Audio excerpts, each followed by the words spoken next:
Welcome back to my channel. ಎಲ್ರಿಗೂ ನಮಸ್ಕಾರ. ಎಲ್ಲರೂ ಹೇಗಿದ್ದೀರಾ?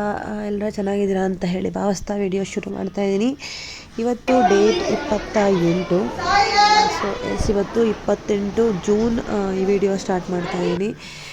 ಲಾಸ್ಟ್ ನೆನ್ನೆ ಕೂಡ ಒಂದು ವಿಡಿಯೋ ಅಪ್ಲೋಡ್ ಮಾಡಿ ಹಾಕಿದೆ ಪ್ಯಾಕಿಂಗ್ದೆಲ್ಲ. ಅದನ್ನು ಮೋಸ್ಟ್ಲಿ ನಾನು ಅಪ್ಲೋಡ್ ಮಾಡಿರಲ್ಲ ಅನಿಸುತ್ತೆ. ಡೆಲ್ಲಿ ವೀಡಿಯೋಸ್ ಎಲ್ಲ ರಿವೀಲ್ ಮಾಡಾದಮೇಲೆ ಅದನ್ನು ನಾನು ರಿವೀಲ್ ಮಾಡ್ತೀನಿ ಅಂತ ಅನಿಸುತ್ತೆ, ಶಾಪಿಂಗ್ದೆಲ್ಲ. ಸೊ ಇವಾಗ ನಾನು ಸ್ಕೂಲ್ ಸ್ಟಾರ್ಟ್ ಆಯ್ತಲ್ಲ, ಸ್ಟಾರ್ಟ್ ಆದಮೇಲೆ ಒಂದಷ್ಟು ವೀಡಿಯೋಗಳು ಆ್ಯಕ್ಟಿವಿಟಿ, ಬ್ಯಾಕ್ ಟು ಸ್ಕೂಲ್ ಆ್ಯಕ್ಟಿವಿಟಿಗಳು ಇದ್ದೇ ಇತ್ತು first day of school.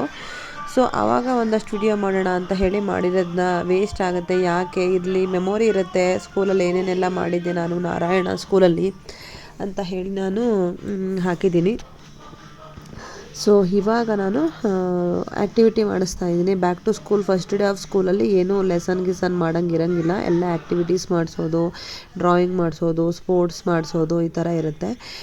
So ನಮ್ಮ ಪೀರಿಯಡಲ್ಲಿ ನಾವು ಮಾಡ್ಕೊಬೇಕು. ಇದು ಬಂದುಬಿಟ್ಟು ನಮ್ಮ ಸ್ಕೂಲು ನೋಡಿ. ನಮ್ಮ ಸ್ಕೂಲ್ ಗ್ರೌಂಡಲ್ಲಿ ಸೈಕಲ್ ಡೇ ಇತ್ತಲ್ಲ, ಸೈಕಲ್ ಡೇ ದಿನ ಎಲ್ಲರೂ ಸೈಕಲ್ ಹೊಡೆಯೋದು, ಒಂದಷ್ಟು ಫೋಟೋಸ್ಗಳೆಲ್ಲ ತಗೊಳ್ಳೋದಿತ್ತು. ಸೊ ಹಾಗಾಗಿ ನಾವು ಒಂದಷ್ಟು ಫೋಟೋ ಎಲ್ಲರೂ ಒಂದೇ ಥರ ಸ್ಯಾರಿ ಹಾಕ್ಕೊಂಡು ಬರೋಣ ಅಂತ ಹೇಳಿ ಪರ್ಚೇಸ್ ಮಾಡಿದ್ವಿ, ಅದೇ ಥರ ಹಾಕ್ಕೊಂಡು ಬಂದಿದ್ದೀವಿ. ಇದು ನೋಡಿ ಎನ್ವಿರಾನ್ಮೆಂಟ್ ಡೇಗೆ ನಾವು ಪ್ರಿಪೇರ್ ಮಾಡ್ತಿರೋವಂಥದ್ದು. 1 ಬೋರ್ಡು 2 ಬೋರ್ಡು ಆ ಕಡೆ ಒಂದು ಮಾಡಿದ್ದಾರೆ ನೋಡಿ, ಇದು 3 ಬೋರ್ಡು ಎನ್ವಿರಾನ್ಮೆಂಟ್ ಡೇಗೆ. ಅಲ್ಲೊಂದು 4 ಬೋರ್ಡು, 5 ಬೋರ್ಡು, ಇನ್ನೊಂದು ಇಲ್ಲಿ ನೋಡಿ ದೊಡ್ಡ ಬೋರ್ಡ್ ಇದೆ ಒಂದು, ಇಲ್ಲೊಂದು 7 ಬೋರ್ಡು, ಮತ್ತು ಈ ಕಡೆ ಮೇಲುಗಡೆ ಒಂದು ಸ್ವಲ್ಪ ಮಾಡ್ತಾ ಇದ್ದಾರೆ. ಹೆಚ್ಚು ಕಡಿಮೆ ಒಂದು 8-9 ಬೋರ್ಡ್ ಮಾಡಿದ್ವಿ ನಾವು ಈ ಒಂದು ಎನ್ವಿರಾನ್ಮೆಂಟಲ್ ಡೇಗೆ, ಡೇಗೆ.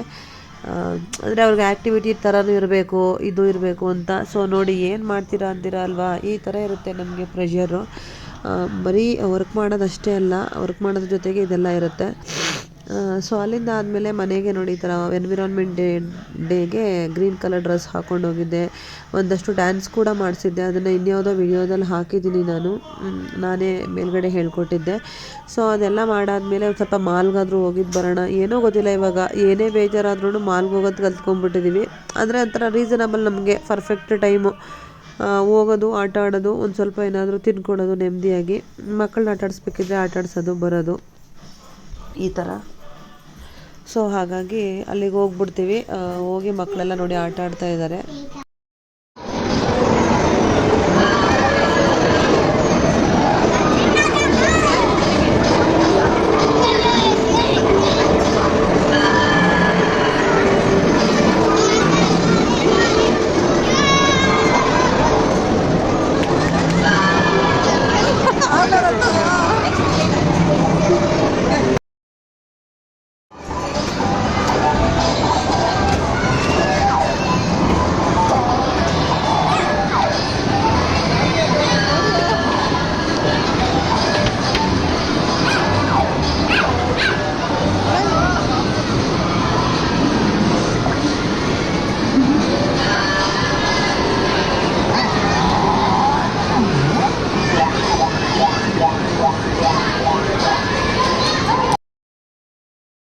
ಆಟ ಆದಮೇಲೆ ತುಂಬ ದಿನದಿಂದ ಕೇಳ್ತಾ ಇದ್ಲು.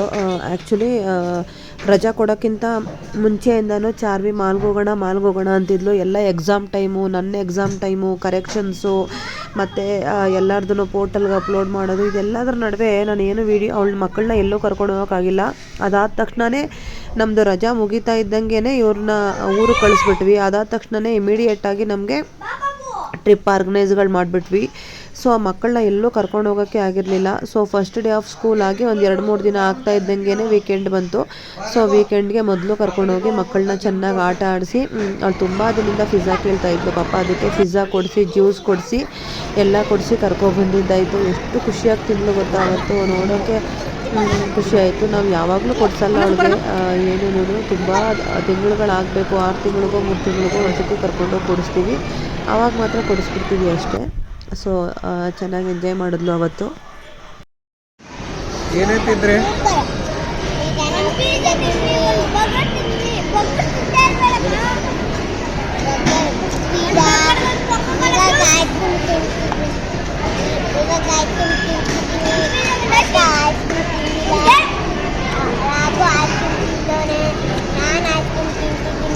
ನಾನು ಇವಾಗ ಎಲ್ಲ ಒತ್ಕೊಂಡೆ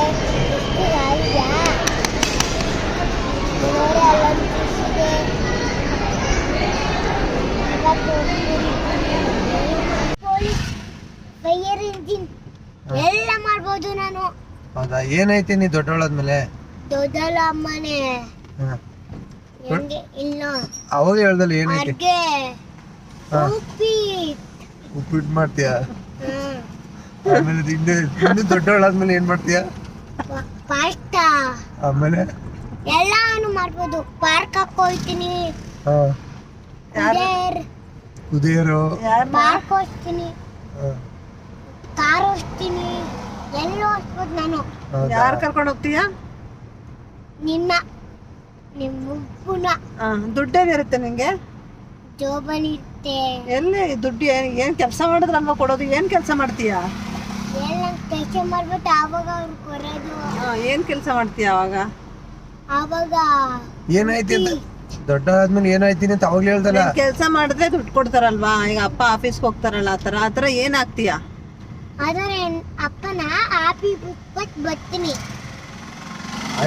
ನಾನು ಒಬ್ಳೆ ಗಾಡಿ ಹಚ್ಕೊಂಡು ಸ್ಕೂಲ್ಗೆ ಹೋಗ್ತೀನಿ. ನಾನು ಒಬ್ಳೆ ಸ್ಕೂಲ್ಗೆ ಹೋಗಿ ಎಲ್ಲ ಮುಗ್ದು ದೊಡ್ಡವಳಾಗ್ತೀಯಲ್ಲ ನಂತರ ಅವಾಗ ಏನ್ ಕೆಲ್ಸಕ್ಕೆ ಸೇರ್ಕೋತೀಯ?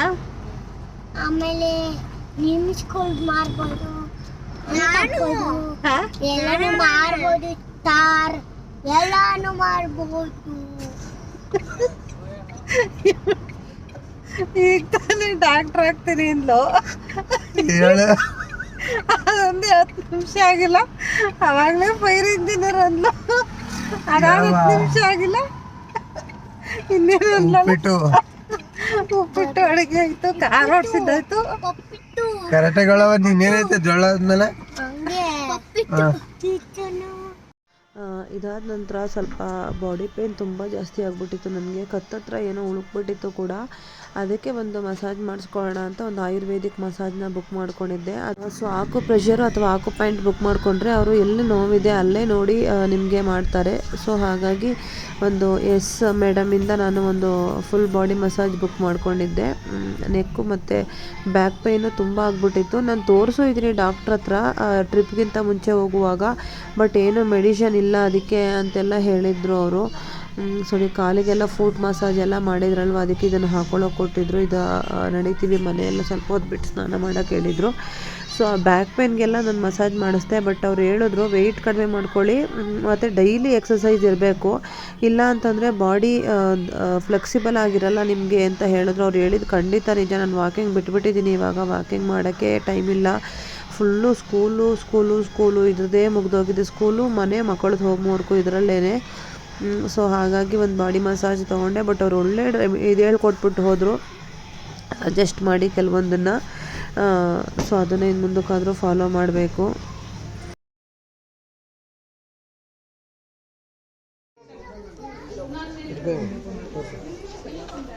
ಸೊ ಇದೆಲ್ಲ ಆದಮೇಲೆ ನನ್ನ ಮಗಳದು ಫಸ್ಟ್ ಡೇ ಆಫ್ ಸ್ಕೂಲ್ ಬಂತು. ಅಂದರೆ 10ನೇ ತಾರೀಕು ಹೇಳಿದು ಓಪನ್ ಆಗಿರೋದು, ಅಲ್ಲಿವರೆಗೂ ಓಪನ್ ಆಗಿರಲಿಲ್ಲ. ಸುಮ್ಮನೆ ಡೇ ಕೇರ್ಗೆ ಅಂತ ಅದೇ ಸ್ಕೂಲಿಗೆ ಕಳಿಸ್ತಾ ಇದ್ದೆ. ಡೇ ಕೇರ್ ಇತ್ತು, ಪ್ರಾಪರಾಗಿ ಎಲ್ಲ ಮಕ್ಕಳು ಬರೋದು 10ನೇ ತಾರೀಕು ಅಕ್ಷರಾಭ್ಯಾಸ ಅಂತ ಹೇಳಿದರು.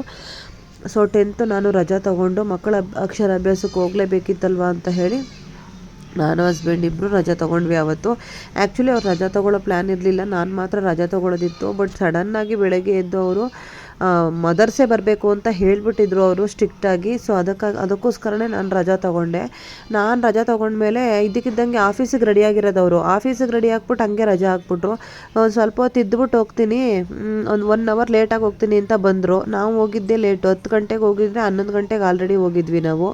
ಅದೇನಾಯಿತು, 12 ಗಂಟೆ ಆಯಿತು. ಇನ್ನು ಮಧ್ಯಾಹ್ನ ಒಂದಿನ ಅರ್ಧ ದಿನ ರಜಾ ತೊಗೋಬೇಕು, ಅದಕ್ಕೆ ಪರ್ಮಿಷನ್ ಕೇಳಬೇಕು. ಅದ್ರ ಬದಲು ಫುಲ್ ಡೇನೇ ರಜಾ ತೊಗೊಂಡ್ಬಿಡ್ತೀನಿ ಬಿಡು ಅಂದ್ಕೊಂಡು ಅವರು ರಜಾ ತೊಗೊಂಡ್ಬಿಟ್ರು ಅವತ್ತು. ಸೊ ಅಕ್ಷರಾಭ್ಯಾಸ ಮುಗಿಸ್ಕೊಂಡಾದಮೇಲೆ ಅವರು ಡೈಲಿ ಹೇಗೆ ಕ್ಲಾಸ್ ಮಾಡ್ತಾರೆ ಅಂತ ನಮಗೆ ಒಂದು ಡೆಮೋ ಕೊಟ್ಟರು. ಸರ್ಕಲ್ ಟೈಮಲ್ಲಿ ಏನು ಮಾಡ್ತಾರೆ, ಸರ್ಕಲ್ ಟೈಮಲ್ಲಿ ಆದಮೇಲೆ ನ್ಯೂಮರಸಿಗೆ ಹೇಗೆ ತೊಗೊಂಡು ಬರ್ತಾರೆ, ನ್ಯೂಮರಸಿಯಿಂದ ಆಲ್ಫಾಬೆಟ್ಗೆ ಹೋಗಬೇಕು ಅಂದರೆ ಅವರು ಹೇಗೆ ಬ್ರೇಕ್ ತೊಗೋತಾರೆ ಮತ್ತು ಟ್ರಾನ್ಸ್ಲೇಟ್ ಮಾಡ್ತಾರೆ, ಟ್ರಾನ್ಸಿಷನ್ ಮಾಡ್ತಾರೆ ಮಕ್ಕಳ ಮೈಂಡ್ನ. ಸೊ ಈ ಥರ ಎಲ್ಲ ಹೇಗೆ ಮಾಡ್ತಾರೆ ಅಂತ ಅವರು ಹೇಳಿಕೊಟ್ರು. ಇವಾಗ ನಾವು ಸಮ್ಮರಲ್ಲಿ ಹೇಗೆ ಯೂಸ್ ಮಾಡಬೇಕು, ಹೇಗಿರಬೇಕು, ಯಾವ ಥರ ಕ್ಲಾತ್ ಹಾಕೋಬೇಕು, ಎನ್ವಿರಾನ್ಮೆಂಟ್ಗೆ ಹೇಗೆ ಸೆಟ್ ಆಗಬೇಕು ಅನ್ನೋದನ್ನೆಲ್ಲ ಹೇಗೆ ಹೇಳ್ಕೊಡ್ತೀವಿ ಅಂತ ಎಲ್ಲ ಹೇಳಿಕೊಟ್ರು, ತೋರಿಸಿದ್ರು. ಈ ನಿಜವಾಗ್ಲೂ ಓರಿಯೆಂಟೇಷನ್ ಪ್ರೋಗ್ರಾಮ್ ತುಂಬ ವರ್ತ್ ಅಂತ ಅನ್ನಿಸ್ತು. ಅವ್ರು ಏನು ಮಾಡ್ತಾರೆ ಅದನ್ನೇ ನಮಗೆ ತೋರಿಸಿದ್ರು. ನಮಗೂ ಒಂದು ಕ್ಲಾರಿಟಿ ಸಿಗುತ್ತಲ್ವ, ಮಕ್ಕಳು ಏನು ಕಲಿತಾ ಇದ್ದಾರೋ ಏನೋ ಅನ್ನೋ ಟೆನ್ಷನ್ ಇರುತ್ತೆ. ಅದರ ಮಧ್ಯದಲ್ಲಿ ಇವರು ಇಷ್ಟು ನೀಟಾಗಿ ನಾವು ಇದನ್ನೇ ಮಾಡ್ತಾಯಿದ್ದೀವಿ ಅಂತ ಹೇಳಿದಾಗ ನಮಗೂ ಒಂಥರ ಸಮಾಧಾನ. ಆಮೇಲೆ ಎವ್ರಿ ಫ್ರೈಡೇ ಏನೇನು ಮಾಡ್ತಾರೆ ಎಲ್ಲವನ್ನು ಕೂಡ ಇವರು ನಮಗೆ ಕಳಿಸ್ಕೊಡ್ತಾರೆ. ಇದನ್ನು ಮಾಡಿಸಿದ್ದೀವಿ, ಇದನ್ನು ಓದಿಸಿದ್ದೀವಿ, ಇದನ್ನು ಪ್ರಾಕ್ಟೀಸ್ ಮಾಡಿಸಿ ಅಂತ. ಸೊ ಅದೊಂದು ಸಮಾಧಾನ ಅಂತಲೇ ಹೇಳ್ಬೋದು.